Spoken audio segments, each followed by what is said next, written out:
Shalom teman-teman terkasih, mari kita mempersiapkan diri kita untuk memulai ibadah dengan bersaat teduh sejenak. Untuk memulai ibadah kita, marilah kita mengangkat satu pujian bertemu dalam kasih-Nya.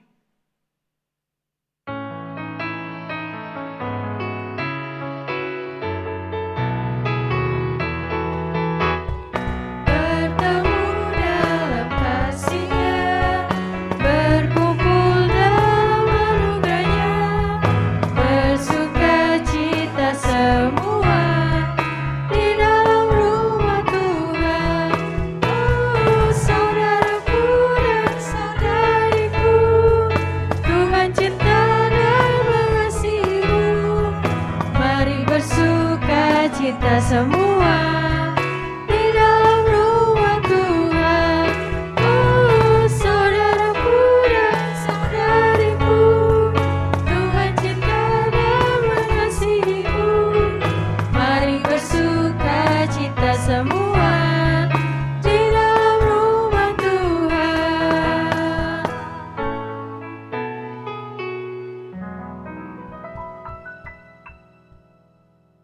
Mari kita bersatu hati di dalam doa. Bapa, kami mengucap syukur untuk pagi hari ini. Tuhan boleh mempertemukan kami melalui ibadah online. Kiranya Tuhan yang juga memberikan kami hikmat-Mu sehingga kami boleh melangsungkan ibadah ini dengan baik. Kami rindu bertemu dengan Tuhan melalui lagu pujian, melalui firman yang akan kami dengarkan. Hadirlah bersama-sama dengan kami Bapa, di dalam nama Tuhan kami Yesus Kristus kami berdoa dan mengucap syukur. Amin. Shalom. Teman-temanku terkasih, minggu ini kita akan merenungkan makna Paskah.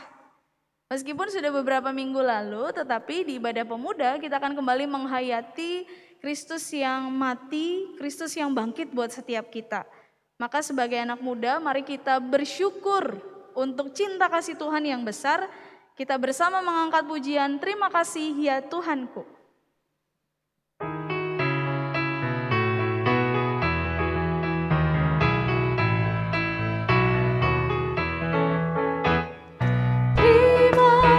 Ya Tuhanku, atas hari pemberian-Mu, hari baru limpahan dan dipenuhi oleh kasih-Mu.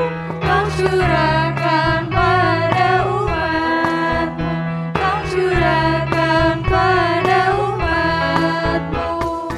Terima kasih atas waktu Kau tawarkan padaku, agar dalam masaku aku belajar tentang kasih-Mu yang besar dan mulia itu, yang besar dan mulia itu. Teman-teman, dalam kehidupan kita, tentu kita pernah melukai hati Tuhan dan orang di sekitar kita. Mari kita mengakui dosa kita di hadapan Tuhan. Saya persilahkan teman-teman untuk berdoa secara pribadi.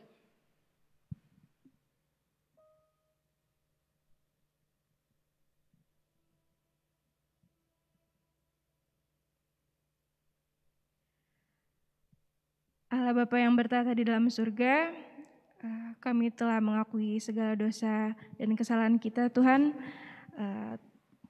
Tolong Tuhan ampuni dan berkati kami agar kami tidak melakukan kesalahan kami yang sama, Tuhan. Terima kasih Tuhan Yesus, dalam nama-Mu kami sudah berdoa dan mengucap syukur. Haleluya, amin. Bagi setiap kita yang mengakui dosa di hadapan Tuhan, terimalah berita anugerah yang diambil dari Yeremia 33 ayat ke-8.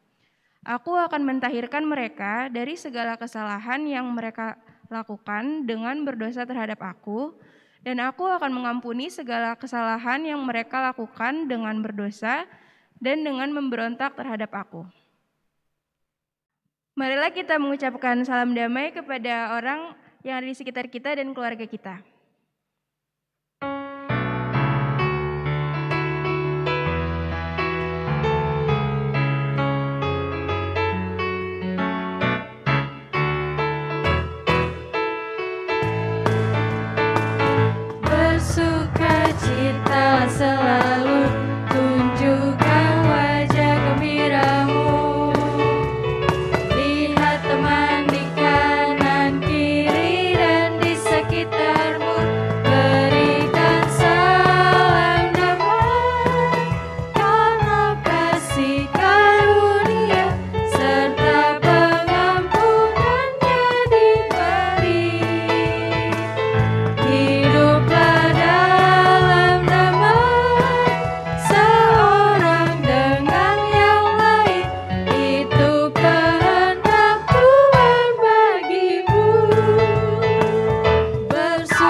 namun berikan salam damai karena kasih karunia serta pengampunannya diberi. Hiduplah dalam damai seorang dengan yang lain, itu kehendak Tuhan bagimu. Rekan-rekanku terkasih, kita menyadari begitu besar kasih Tuhan bagi setiap kita, kasih yang mau mengampuni setiap manusia akan dosanya, kasih yang mau rela berkorban bagi setiap kita, kasih yang begitu indah kita rasakan dalam hidup setiap kita. Mari kita mempersiapkan diri untuk masuk dalam firman Tuhan, kita bersama menyanyikan lagu Sungguh Indah.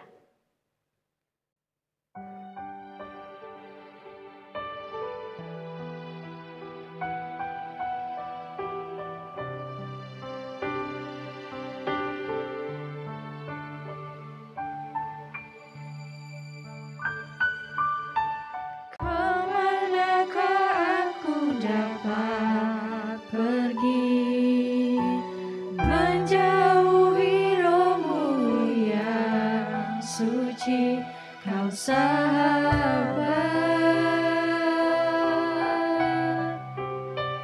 dan kau dekat.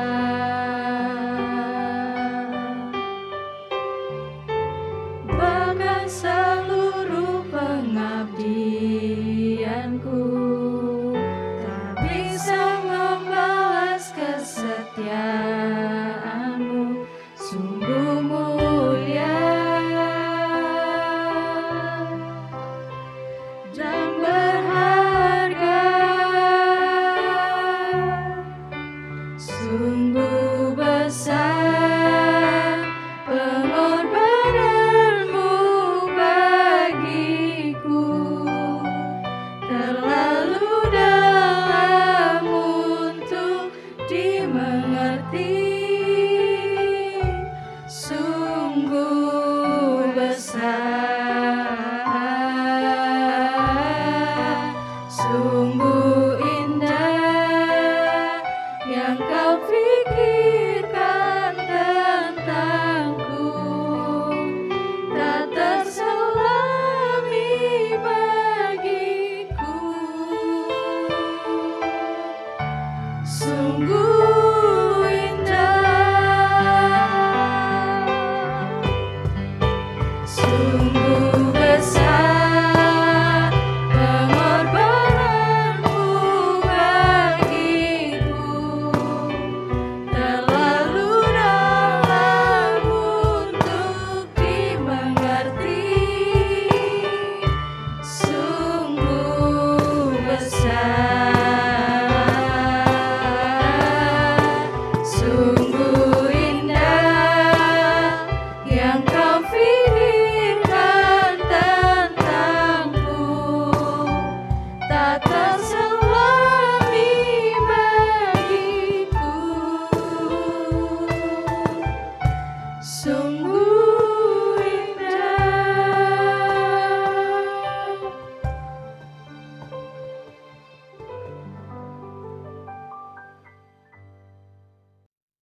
Baik, rekan-rekan muda semua, hari ini kita akan sama-sama merenungkan firman Tuhan yang terambil dari Yohanes. Temanya mengenai unconditional love. Unconditional love berarti cinta tanpa melihat kondisi, atau secara gampang cinta yang tak terbatas lah mungkin ya bahasa mudahnya gitu ya. Mari sama-sama kita baca Yohanes 10 ayat 11 sampai dengan 18. Sebetulnya judulnya Gembala yang Baik ini dari 1 sampai dengan 21, tapi kita akan baca di ayat 11 sampai dengan 18. Saya akan bacakan untuk kita semua. Akulah gembala yang baik. Gembala yang baik memberikan nyawanya bagi domba-dombanya. Sedangkan seorang upahan yang bukan gembala dan yang bukan pemilik domba-domba itu sendiri, ketika melihat serigala datang, meninggalkan domba-domba itu lalu lari, sehingga serigala itu menerkam dan mencerai-beraikan domba-domba itu. Ia lari karena ia seorang upahan dan tidak memperhatikan domba-domba itu. Akulah gembala yang baik, dan aku mengenal domba-dombaku, dan domba-dombaku mengenal aku. Sama seperti Bapa mengenal aku, dan aku mengenal Bapa, dan aku memberikan nyawaku bagi domba-dombaku. Ada lagi padaku domba-domba lain yang bukan dari kandang ini.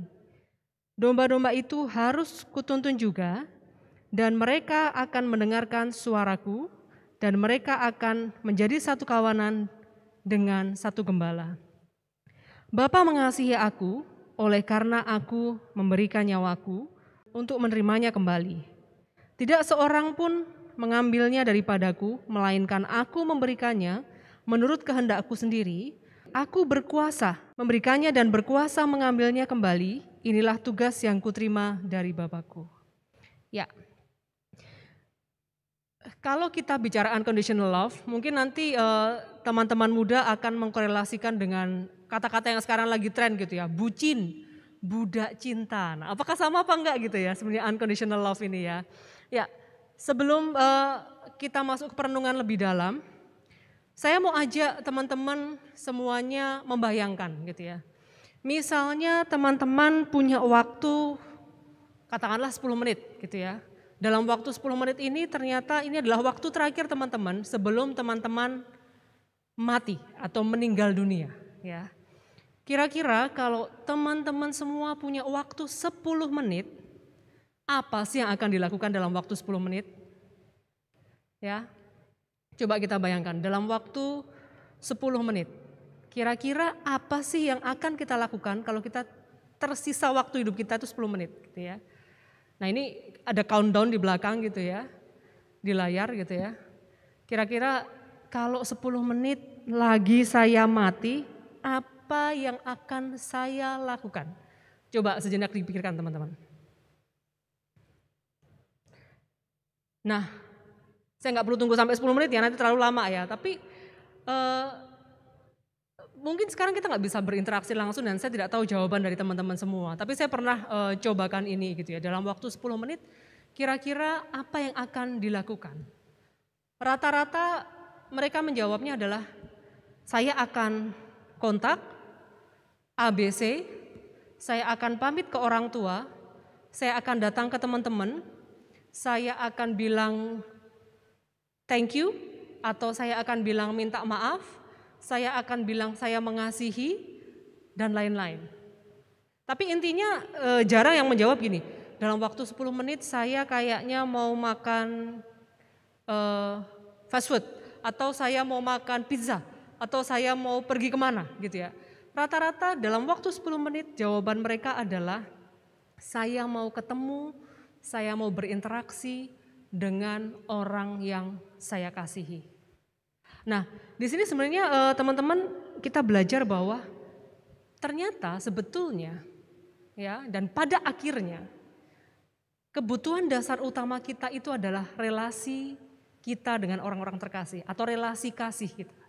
Ya, itu adalah basic needs. Jadi mengasihi, dikasihi itu adalah basic needs, gitu ya. Jadi mendasar sekali kebutuhan itu. Nah, hari ini kita mau belajar mengenai kasih Allah yang tanpa batas. Problemnya adalah dunia ini sekarang mengajarkan kita kasih yang bersyarat. Kasih yang bersyarat. Ya. Kalau teman-teman lihat misalnya teman-teman mau dapat gratis kuota, pasti situ ada tanda bintang. Syarat dan ketentuan berlaku. Ya. Kalau kita mau beli sesuatu, syarat dan ketentuan berlaku. Kalau teman-teman tahu misalnya asuransi paling itu ya, paling kelihatan. Itu term and conditionnya panjang sekali gitu ya. Kadang-kadang kita mau baca aja pusing gitu ya. Tapi itulah dunia gitu. Semuanya ada term and conditionnya. No freelance katanya gitu. Jadi semuanya kalau kita mau mendapatkan sesuatu, justru kita harus melihat kira-kira konsekuensi apa yang akan kita terima. Ya, konsekuensi apa yang akan kita terima ketika kita akan mendapatkan sesuatu. Ya. Tapi Bu, enggak lah sekarang kalau saya sama orang yang saya cintai, saya kasih tuh semuanya gitu ya. Tanpa syarat gitu ya. Itu yang sering sekarang disebut trennya bucin katanya, budak cinta. Jadi apapun dikasih kepada orang yang paling dicintai gitu ya. Tapi benar nggak sih itu tanpa syarat atau sebetulnya itu juga bersyarat gitu ya. Karena tuh kita kasih kepada orang yang kita sayangi. Mungkin orang yang cantik, orang yang ganteng, yang kita tertarik sama dia gitu ya. Apakah itu unconditional gitu ya. Nah hari ini kita belajar dari Yohanes 10 ayat 11 sampai dengan 18. Bagaimana kasih Allah, kasih Tuhan Yesus kepada kita lewat pengorbanannya ya. Kita baru saja merayakan Paskah gitu ya, lewat pengorbanan yang luar biasa, bagaimana kasih Tuhan itu tanpa batas. Nah, bedanya kasih yang tanpa batas atau cirinya kasih tanpa batas itu seperti apa sih? Kita akan lihat sama-sama. Ya, kalau di Yohanes 10 ayat 11 sampai 18, di situ diceritakan bahwa gembala ini akan setiap hari membuka kandang domba, kemudian membawa domba itu ke padang rumput yang hijau, menjaga dia gitu ya. Bahkan tadi disebutkan juga kawanan domba yang lainnya pun yang mestinya bukan tanggung jawabnya dia pun digabung, dijadikan satu, dipelihara, dijaga. Artinya apa teman-teman? Di sini satu hal ciri utama dari kasih Tuhan yang luar biasa atau unconditional adalah inisiatifnya dimulai dari Allah. Inisiatifnya dimulai dari Tuhan. Ya. Bagaimana Tuhan mau menolong kita, mau menebus kita dari dosa kita gitu ya. Karena hakikat kita sebagai orang berdosa, sulit sekali kita mencari Allah. Ketika kita menjadi orang yang berdosa, kita sulit sekali mencari Allah gitu ya. Contoh paling gampang adalah pada saat Adam dan Hawa jatuh dalam dosa. Siapa yang mencari pertama kali? Bukan Adam dan Hawa mencari Allah, tapi Allah mencari Adam dan Hawa. Jadi memang hakikat ketika kita menjadi manusia berdosa, kita sulit sekali mencari Allah. Itu sebabnya Allah berinisiatif untuk turun, kemudian Allah melalui putra tunggalnya mengorbankan diri untuk kita. Jadi mungkin kita berpikir, kenapa sih Tuhan mesti repot-repot gitu ya? Kenapa mesti pusing-pusing gitu? Ya gampang sih sebenarnya, ngampunin aja gitu ya. Tapi betul-betul Tuhan itu tahu bahwa ini ciptaanku yang paling terkasih gitu ya, yang saya harus tolong gitu ya. Ibaratnya paling gampang adalah kalau kita punya sepeda gitu ya, sepeda ini tiba-tiba rusak gitu, atau motor lah mungkin, motor kita rusak gitu ya.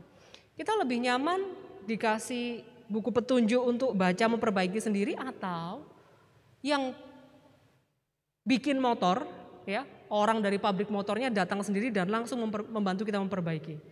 Nah, itu analogi paling sederhana. Jadi kita pasti akan lebih mudah dibantu oleh orang yang menciptakan. Sama seperti Allah hadir langsung untuk menebus dosa kita. Karena memang hakikat kita itu betul-betul manusia yang berdosa. Jadi satu ciri yang utama adalah inisiatifnya dari Allah. Jadi kalau kita ingin mengasihi orang lain unconditional, pertama adalah kita mesti punya inisiatif juga terlebih dahulu untuk mengasihi orang tersebut. Itu ciri yang pertama. Ciri yang kedua adalah kasih Allah itu nyata. Ya, kasih Allah itu nyata. Buktinya apa? Putra tunggalnya langsung menyelamatkan kita. Hadir ke dunia, rela disalib untuk menyelamatkan kita. Itu adalah kasih yang nyata. Seorang gembala juga kasihnya nyata. Ya, di sini di nats ini. Kasihnya nyata. Ketika ada serigala menyerang domba, secara nyata dia akan mengorbankan nyawanya, gitu ya. Nah, seringkali dalam kehidupan kita, apalagi kalau kita sudah banyak interaksi dengan media sosial, lewat media sosial atau lewat WhatsApp atau media-media komunikasi langsung di mana kita nggak berinteraksi langsung dengan orang lain, seringkali kasih kita itu sebetulnya akhirnya perifer, permukaan saja gitu. Seringkali kita hanya mengasihi dengan simbol-simbol emoticon gitu ya. Oh, teman kita lagi sedih, oh ya kirim pelukan ya, atau kirim tanda air mata menangis gitu ya. Seringkali kita terbatas hanya di situ, tapi belum menunjukkan secara nyata kasih kita. Kadang kita tidak memahami, ada teman kita yang kadang-kadang butuh diajak ngobrol ketika dia sedih, butuh teman untuk curhat. Itu adalah kasih yang nyata yang bisa kita tunjukkan, tidak hanya sebatas kata-kata gitu ya. Nah, itu ciri yang kedua. Jadi kasih itu nyata. Ya, kasih itu nyata dalam perbuatan. Yang ketiga, ciri yang menarik dari kasih Allah adalah diberikan kepada mereka yang tidak layak. Seperti kita manusia, betapa dosanya kita, tapi Allah bersedia mengampuni kita, punya inisiatif untuk mengasihi kita, gitu ya. Dan itu tidak mudah teman-teman gitu ya. Kalau tadi kita ibaratkan kembali lagi ke bucin, oh ya tapi kan saya sudah unconditional love dengan orang yang mungkin saya cintai, saya kasih. Tapi ingat, itu karena mungkin kita sayang sama dia, atau karena dia adalah wanita idaman kita, atau pria idaman kita. Tapi seandainya bukan, seandainya itu adalah musuh kita, orang yang mungkin gak kita sukai, orang yang mungkin pernah menyakiti kita. Apakah kita bisa mengasihi mereka? Nah, jadi sebetulnya cirinya tadi 3 yang utama. Inisiatifnya dari kita, 2 nyata, mungkin itu masih mudah. Tapi yang ketiga nih yang paling susah. Harus diberikan atau kita nyatakan untuk semua orang, termasuk orang-orang yang mungkin menurut kita tidak layak. Ya, itu PR yang cukup sulit buat kita. Unconditional love. Nah, bagaimana caranya supaya kita bisa menjadi orang yang mampu? Pasti tidak mudah. Saya membayangkan saya secara pribadi bisa nggak ya ketika saya secara mudah berinisiatif mengasihi musuh saya, menghampiri dia, kemudian mengajak ngobrol atau bahkan meminta maaf duluan, pasti tidak mudah gitu ya. Nah, ada beberapa hal yang kita mulai bisa lakukan secara sederhana. Pasti tidak sempurna tapi kita bisa mulai lakukan. Yang pertama, kita harus menyadari dulu bahwa kasih Allah itu kepada kita cukup dan luar biasa. Ya.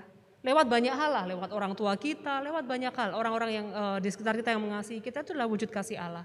Jadi kita mesti punya abundant mentality intinya. Jadi kita harus merasa bahwa apa yang kita punya, potensi yang kita punya, apapun yang kita punya itu cukup untuk kita dan cukup untuk dibagikan supaya orang lain bertumbuh.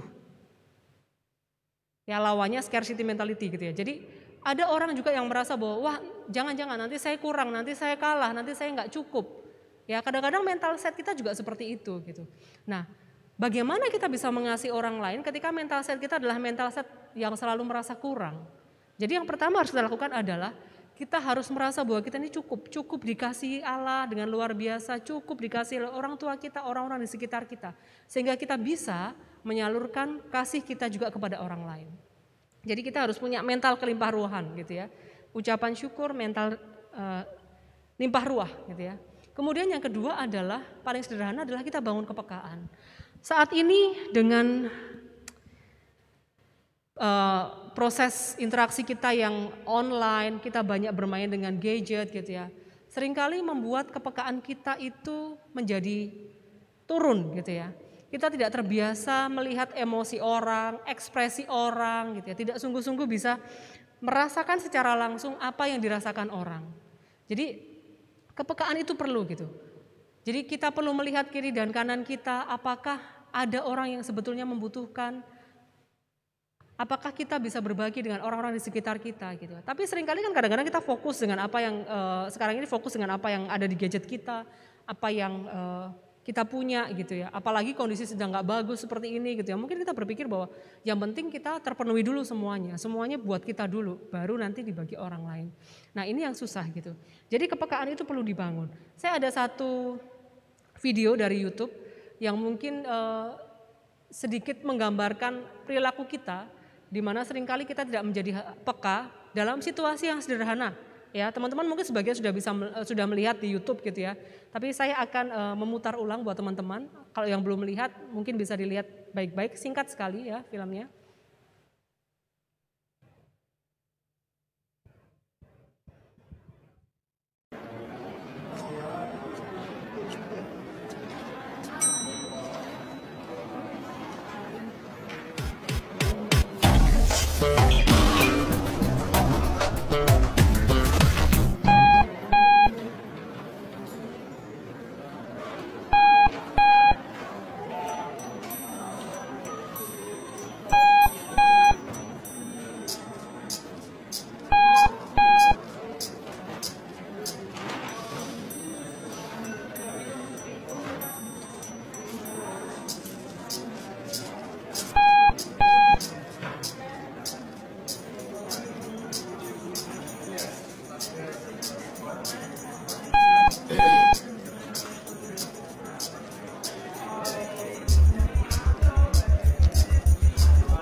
Nah, dari video singkat tadi itu menggambarkan ya nyata gitu. Seringkali kita kalau kita pergi ke mall atau kita pergi ke tempat-tempat umum, kita bisa melihat betapa seringkali kita fokus pada apa yang ada di tangan kita, gadget kita, sehingga kita lupa melihat sebetulnya di kiri kanan kita, bahkan jalan aja kadang bisa nubruk gitu ya.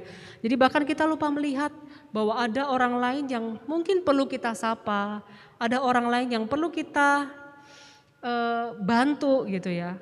Tadi contoh paling nyata adalah ketika di lift gitu ya. Seringkali kita sudah masuk set fokus gitu, tanpa lihat kiri kanan, lupa kalau ternyata ada orang yang kita kenal gitu ya. Apalagi ada orang yang membutuhkan ya, kita pasti nggak akan peduli gitu. Itu hal sederhana yang seringkali kita lakukan gitu. Dan sekarang ini mungkin makin kita rasakan kemunduran itu, bahwa kita seringkali menjadi kurang peka ketika kita banyak interaksi dengan orang tidak langsung gitu ya, lewat media sosial, lewat media-media komunikasi lainnya. Nah, jadi 2 poin tadi teman-teman. Yang pertama adalah kita perlu menyadari bahwa kasih Allah itu luar biasa dalam diri kita gitu ya, melewat orang-orang di sekitar kita. Ya, kita harus punya kesadaran itu, kita mesti punya mental kelimpah ruan, mesti punya rasa bersyukur, baru kemudian kita bisa berbagi. Itu adalah prasyarat. Kalau kita tidak merasakan itu, kita akan sulit sekali bisa berbagi. Kemudian setelah itu kita bangun kepekaan kita. Ya, kepekaan terhadap lingkungan sekitar kita, terhadap teman-teman terdekat. Mungkin nggak usah jauh-jauh dulu, kita bisa mulai dari ring 1. Ring 1 itu siapa sih? Keluarga kita, papa mama kita gitu ya. Kemudian juga baru ke teman-teman kita, kemudian baru ke lingkungan sosial lain. Kadang-kadang juga kebalik gitu ya, di luar kita aktif, kita peduli, tapi di keluarga kita seringkali cuek sama mama papa kita gitu ya. Apa yang dibutuhkan orang tua kita, kadang-kadang kita nggak peduli gitu ya. Jadi jangan kebalik juga gitu ya. Kita bisa mulai dari ring 1, ring 2, lanjut ya, melebar. Ya, itu teman-teman renungan kita hari ini. Jadi bagaimana kita bisa belajar kasih Allah yang luar biasa, pasti tidak mudah gitu ya.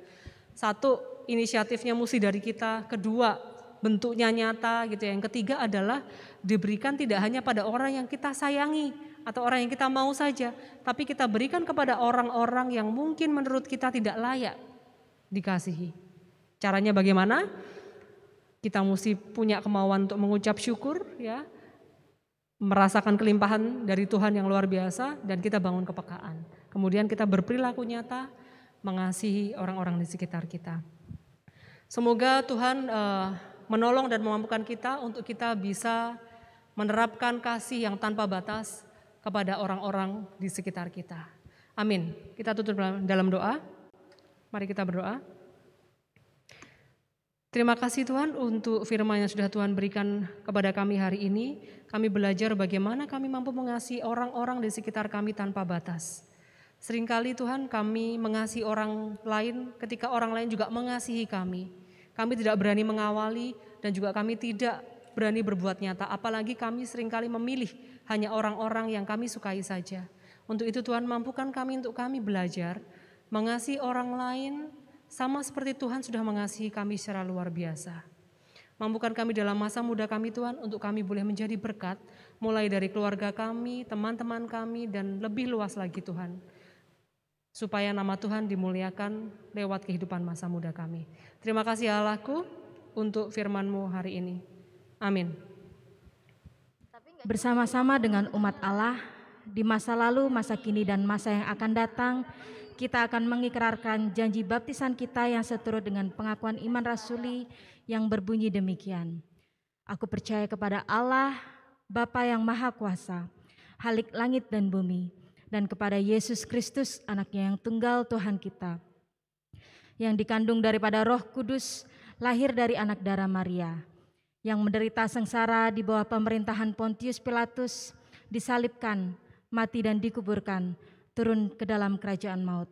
Pada hari yang ketiga, bangkit pula dari antara orang mati, naik ke surga, duduk di sebelah kanan Allah, Bapa yang Maha Kuasa, dan dari sana Ia akan datang untuk menghakimi orang yang hidup dan yang mati.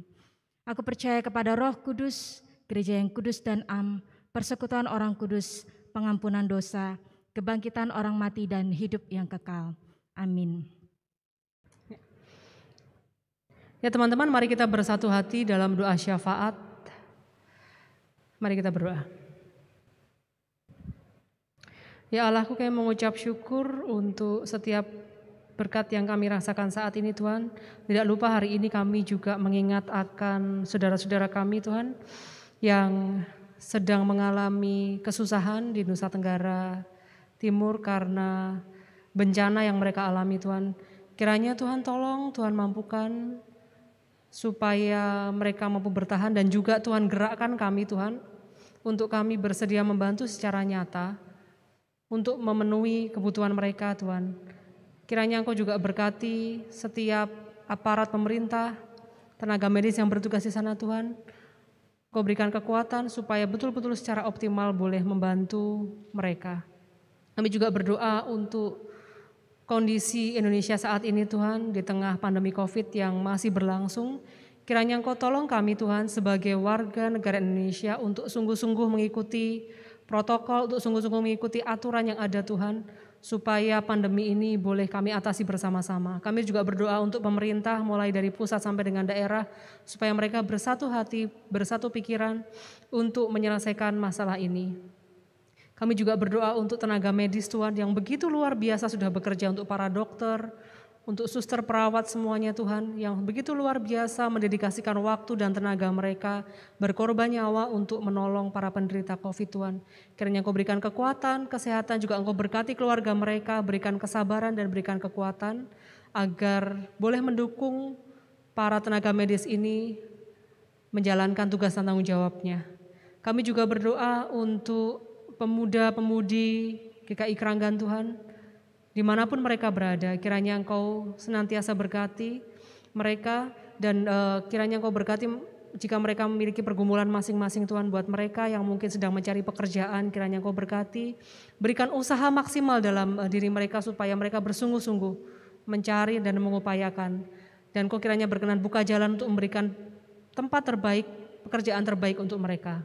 Kami juga berdoa untuk rekan-rekan pemuda yang mungkin masih bersekolah Tuhan atau masih berkuliah, kiranya mereka juga sungguh-sungguh mendedikasikan waktu dan tenaga mereka untuk belajar yang terbaik Tuhan, supaya nama Tuhan dimuliakan dalam perkuliahan mereka. Kami juga berdoa buat teman-teman pemuda yang mungkin saat ini sedang dalam pergumulan mencari jodoh Tuhan, berikan kesabaran, dan kami yakin Tuhan akan memberikan yang terbaik buat teman-teman semua. Kami mau serahkan setiap pengurus pemuda GKI Kranggan Tuhan yang sudah juga memberikan waktu dan energi yang terbaik dalam menjalankan tugas tanggung jawabnya sebagai pengurus. Kiranya Engkau berikan hikmat, Engkau berikan kemampuan mereka membagi waktu dengan baik, agar mereka boleh menjalankan tugas mereka masing-masing, juga tugas pelayanan secara optimal. Kami mau serahkan GKI Kranggan dalam tangan-Mu Tuhan. Kami mau serahkan Bapak Ibu Pendeta kami Tuhan dan keluarga, kiranya Engkau berikan kesehatan senantiasa, hikmat, agar mereka boleh menuntun kami, membimbing kami dan melayani kami di gereja ini Tuhan. Kami juga berdoa untuk para penatua, seksi-seksi yang terkait Tuhan, yang selalu mendukung dan mendedikasikan waktu yang luar biasa untuk pelayanan di gereja ini. Kiranya Engkau berkati senantiasa dengan kesehatan dan hikmat yang dari Tuhan saja. Terima kasih Tuhan, kami mau serahkan kehidupan kami Tuhan, kami mau serahkan kesehatan setiap kami, mungkin rasa khawatir kami di tengah pandemi ini Tuhan, biarlah Engkau tolong kami dan kami belajar mempercayakan bahwa Tuhan selalu menolong dan menyertai kami semua. Terima kasih Allahku, amin. Teman-teman pemuda yang terkasih, pada saat ini kita akan memberikan persembahan kita. Persembahan yang menjadi ungkapan syukur bagi kita atas segala kebaikan yang telah Tuhan berikan kepada kita. Persembahan boleh teman-teman transfer melalui rekening gereja atau dapat men-scan QR Code yang pada saat ini tertera di layar. Nats persembahan yang mendasari persembahan kita pada saat ini diambil dari 1 Korintus 9 ayatnya yang ke-7. Hendaklah masing-masing memberikan menurut kerelaan hatinya, jangan dengan sedih hati atau karena paksaan. Sebab Allah mengasihi orang yang memberi dengan sukacita. Dan Allah sanggup melimpahkan segala kasih karunia kepada kamu, supaya kamu senantiasa berkecukupan di dalam segala sesuatu, dan malah berkelebihan di dalam pelbagai kebajikan. Mari kita bersatu dalam doa. Bapa kami yang bertata di dalam kerajaan surga yang mulia, kami bersyukur ya Bapa untuk segala kebaikan yang boleh kami rasakan di dalam kehidupan kami hari lepas hari. Pada saat ini juga ya Bapak, kami bersyukur kami boleh mengikuti ibadah pemuda walaupun melalui live streaming ya Bapak. Kami bersyukur kami boleh bersama-sama dengan teman-teman kami di tempat yang lain. Kami boleh memuji memuliakan nama Engkau dan kami boleh mendengarkan firman-Mu ya Bapak. Pada saat ini juga kami telah memberikan persembahan kami. Bapak, kiranya Engkau memberkati persembahan ini, supaya persembahan ini boleh kami kelola dengan sebaik-baiknya, sehingga menjadi saluran berkat bagi saudara-saudara yang ada di sekitar kami, dan hanya nama-Mu yang boleh dipermuliakan di muka bumi ini. Terima kasih ya Bapak, hanya dalam nama Tuhan Yesus Kristus kami sudah berdoa dan mengucap syukur. Amin.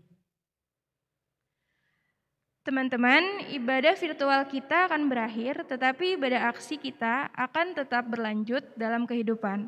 Marilah kita menjalani kehidupan kita bersama dengan Tuhan, karena Dia akan senantiasa menyertai kita.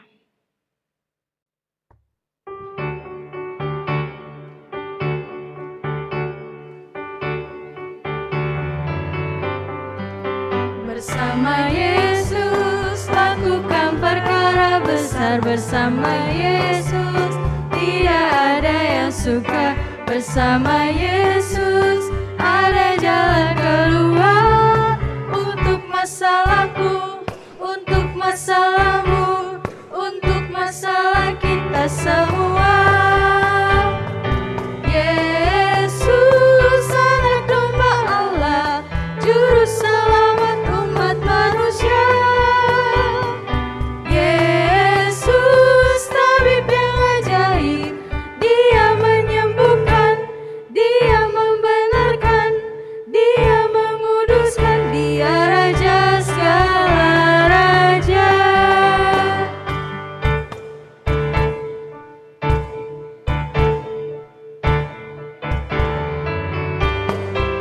Bersama Yesus lakukan perkara besar, bersama Yesus tidak ada yang suka, bersama Yesus ada jalan keluar untuk masalahku, untuk masalahmu, untuk masalah kita semua.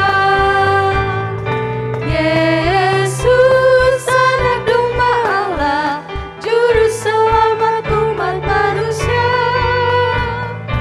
Yesus tabib yang ajaib, Dia menyembuhkan, Dia membenarkan, Dia menguduskan, Dia Raja segala raja. Ya teman-teman semua, mari kita mengakhiri ibadah kita hari ini. Kita akan sama-sama menutup dalam doa. Mari kita berdoa. Ya Allahku, kami mengucap syukur untuk kebaktian yang sudah berjalan hari ini Tuhan. Kiranya Engkau berkenan berkati kami dan mampukan kami betul-betul menerima firman-Mu dan betul-betul menjadi pelaku firman-Mu. Dimanapun kami berada, biarlah kami menjadi berkat untuk orang-orang di sekitar kami. Terima kasih ya Allahku. Kami mau serahkan seluruh kehidupan kami dan masa depan kami, masa depan masa muda kami ke dalam tangan pertolongan-Mu. Amin.